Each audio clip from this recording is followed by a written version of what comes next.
Okay,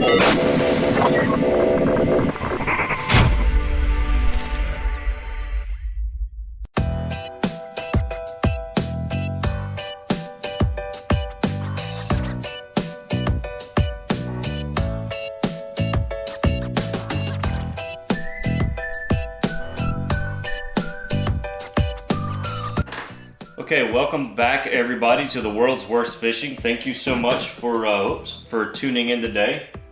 We're back out in the fish cave, and we have a great episode for you today. I've never really touched on this very much on the channel, so we're kind of doing something a little different.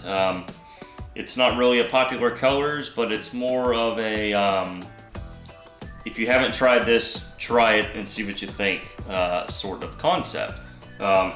So as you probably guessed from the title, we are going to be using nothing but glitters for our colors.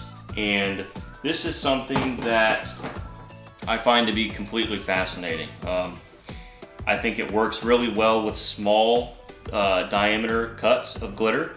So like the 0.008 or even smaller, this is 0.004. This stuff is like dust.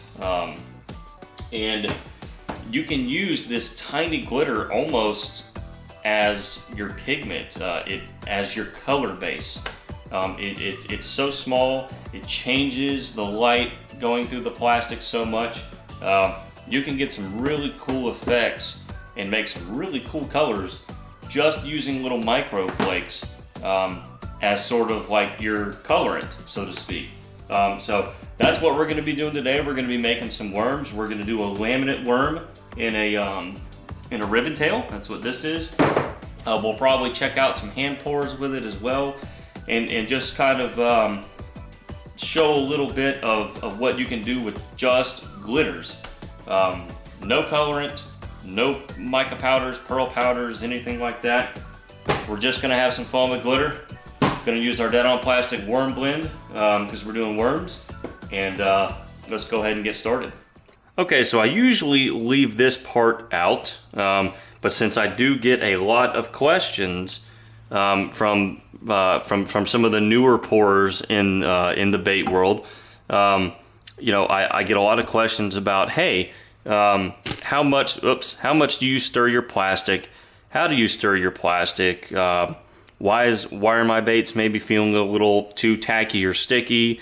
What am I doing wrong? So just to briefly touch on that, you know, you can tell here that plastic is pretty separated, okay? So it definitely needs a good mixing, as does any plastisol. So even if this was completely full, I just take a kitchen spoon that I stole from my wife, and I just mix it by hand. This stuff doesn't hard pack, so you know it's not like you need to dig resin off the bottom. Literally all you need to do is just stir it up. So I just kind of do it by hand for about, I don't know, 25-30 seconds, and that's all I need. And you know, whether I'm using this or some of my leftover Lure Works or leftover Polysol, all I need to do is just hand stir it a little bit like this. Now, if you have a gallon jug, I've actually never had plastic in a gallon jug, so you know I'm sure you can manually just shake the jug and shake it well. There again, I don't have a lot of experience there, but as far as just mixing up my plastic, I mean, this is it, guys. So you know, I'll give this another little bit, and obviously if the bucket was fuller, there's more plastic to mix, there's more resin that you need to mix back in with the plasticizers, you know, so I might mix it for a minute or two. But you know, as far as you know, needing to just mix it till your arm falls off, or needing a variable speed drill or anything like that, or a paint stirrer, you don't necessarily have to have that unless you just want to do this faster. So anyway, step number one, we're mixing up our plastisol. We'll go ahead and measure it out, and we'll actually start the video. Cheers, everybody. Prost. I actually don't have any beer today, sadly. I haven't been drinking as much beer lately. It's just, it adds a little bit of of diameter to my waist, and it's quite expensive. But I did drink a bunch of German beer last week, and it was terrific. So anyway, we're gonna go ahead and cook these up. We have about 3/4 of a cup of plastic in each. We're not making a ton of stuff, just wanted to kind of showcase what we can do with our little micro glitters. So I'm gonna put these in for about 4 minutes, and we will meet you back then. Okay, everybody, plastic looking, man, just extra clear today. I don't know what it is. Maybe it's the lighting in here. That stuff looks like that looks like the gin in my martinis. All right, so like I said, just glitter. And MF is just, oh, I love their glitters. And they have this little .004 stuff. So we're going to do a gold and like dark navy blue laminate, okay? So we're really gonna load this stuff in there. All right, this is what I consider like my large glitter spoon. This is a 1/2 teaspoon, okay? So we did a little over 1/2 teaspoon. And once we mix it in, you'll see how it literally just turns it gold, you know? It's almost like powder in a way that, you know, powder is just so small and it turns it gold. You know, obviously this is a different effect, but, you know, in a way it kind of reminds me of stirring in some powder. So there's what we have. I mean, you would at first glance think that there's maybe a little bit of gold pigment in there, or something other than just flake. All right, but it's just flake, and I think that's really awesome. So now we're gonna use this, navy blue, and this will have kind of a cool contrasting look to it, I feel like. So there's this blue, okay, looking good. And glitter this small, I can't even get the lid on. You know, these little small glitters, you really have to mix them in. They have a tendency to clump, see what I mean? Just for some reason, maybe the way they're cut, just the size, they really clump together. Trying to get this closer to the camera so that we can see how it's mixing up there, but that's just lovely. I love it. I absolutely love making colors with just glitter. It looks, to me, it just looks different. Culprit does this. So Culprit makes a color called Fire and Ice. It's literally just straight, like royal blue flake, laminated over straight red flake. And if you've ever seen Culprit Fire and Ice, which if you've ever been to a tackle store that had Culprit worms, you've seen it. That's basically all they're doing. They're just doing a laminate with two sides that have a bunch of glitter. So we're gonna do that, except this is blue and gold instead of fire and ice. Okay, so I snuck in another mold real quick. I got to looking at this and I said, I have to do that in a jerkbait. All right, so here we go. We're gonna do blue top for the jerkbait, and then the worm, it doesn't matter. The worm is the same on either side. It's a symmetrical bait. Okay, so blue over gold on the jerkbait. Okay, fill that in, and then here we go with the worm. This is a 7-inch ribbon tail that I call the candy cane. So that's already looking pretty killer, guys.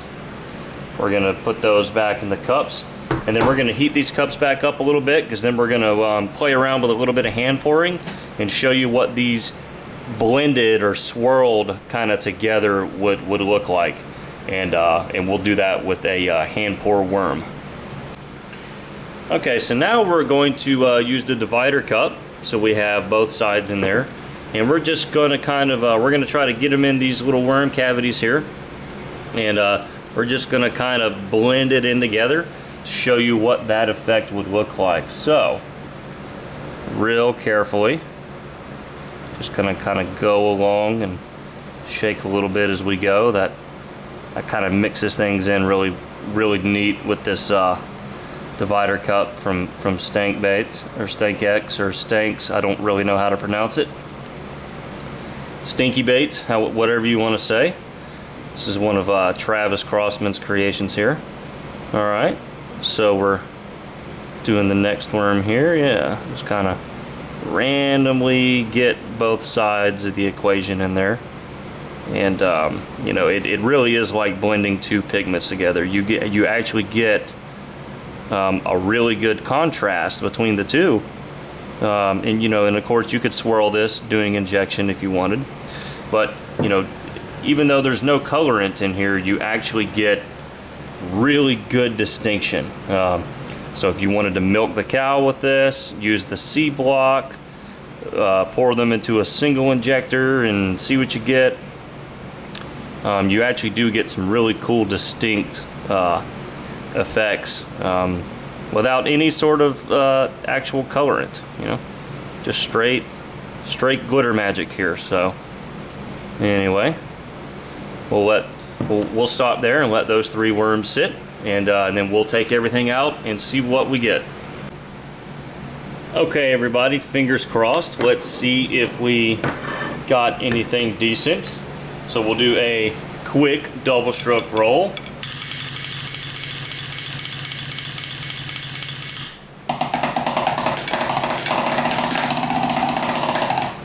I had to. All right, let's see what we have here. Come on, baby. There we go. Ooh, woo. Tell you what, if you have an eye for things that glitter, this is it. Look at that. Let me get over here. Yeah.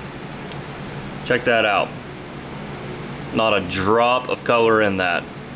And you have some razzle-dazzle bass-catching worms. Absolutely gorgeous. And it's one of the more easy colors to make. You literally cook the plastic and put a bunch of flake in it, and you get cool effects. I mean, I don't do this enough, and I need to offer some of this whenever I get my website back up, if ever. So, yeah, just glitter, folks. All right, now let's take a look at the 5-inch jerkbait. Yes, sir. I like it already. Get them out here. Boom, look at that. Goodness gracious. You know, I spent all this time trying to make these fancy freaking colors, and all I need to do is just add glitter and, you know, add glitter and push play. Or what's the phrase? Just add water? Just add glitter, folks. And you can really come up with some great colors. You know, this is nothing new, of course. I haven't really featured this on a video. And if you haven't experimented at home with just making colorways just from flake, give it a try. You know, I like to do it with a little glitter because it almost fills it in like a color. Or you can do this with big glitter. There is no limits. And that's one of the reasons why we all love doing this so much, is because you can try anything, and if you experiment with it enough, you know, any technique that you can think of will produce something that you like. All right, let's dig out one of these hand pours. Okay, still a little warm, but check that out. That's just a blend of nothing but 2 different glitters. And I think you can make some really neat effects. I mean, that doesn't look like anything else that I currently have laying around or in my tackle box. Yeah. I mean, look at some of the blending of the flake. And what's cool is that the glitters will change colors when they interact with each other. When they interact with the other side, they will create different colors than just the blue and gold. So you wind up getting just this multicolor effect, especially in sunlight, and I think they're just stunning. So yeah, check it out, guys. Just clear plastic and glitter. All right, here's a close-up of everything. There's a little bit of sunlight coming in here, so I hope that these colors are visible and that you can kind of see everything. But yeah, you know, we kind of have three different looks. You know, we have a blended worm, we have an injected laminate, and then we have an injected laminate in a totally different shape. And all three of these things are going in my tackle box, like, immediately. Well, guys, thank you so much for tuning in. Sorry, I got to make sure that I'm in the camera frame. Thank you so much for tuning in to today's episode. I've been wanting to kind of get this on camera for a couple of weeks. I don't get a lot of time, and as soon as I'm done filming, I have to finish up a couple of custom orders. I'm sorry to keep you guys waiting, so we're gonna be cracking in here for a while tonight. But this is just a really fun thing to play with. You'll make some colors that you honestly can't make using your regular stuff, your pigments and your powders. You know, you can't necessarily get this exact look. I mean, you can get close. If I had added just a little bit of blue pigment, just a little bit of gold pigment, and then loaded it up with glitter, yeah, it would look a lot like this. But you can do things with just little glitter, or big glitter, I guess, if you wanted, and get colorways and effects that you couldn't get doing something else. So definitely, you know, think outside the box with your glitter. Don't just use it to sparkle up or add to traditional colors. This sometimes can be all you need. That's it. You know, you don't have to. Glitter doesn't have to be just something that you add to your existing colors. So it can do it all by itself. So anyway, thank you so much for tuning in. Hope you enjoyed the episode. Shoot me a comment down below. Let me know if you also just use glitters for your colors. If you have a sick idea for some glitter colors, let me know. And I'm gonna try to figure out a popular colors for Moon Juice coming up. I know I said that in the last video. I need some like true violet hologram glitter, and I have some. It's just proving a little difficult to use.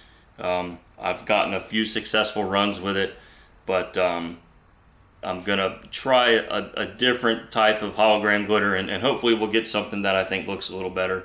That way we can do that color authentically. You know, if I just can't get it, I'll probably do something else. I don't want to show you guys how to kind of do a color. If I'm going to do one, I want to try and do it right. So anyway, thank you so much. Thank you so much, guys, for tuning in. We're going to get started on some orders, and thanks so much for watching The World's Worst Fishing. We'll catch you next time.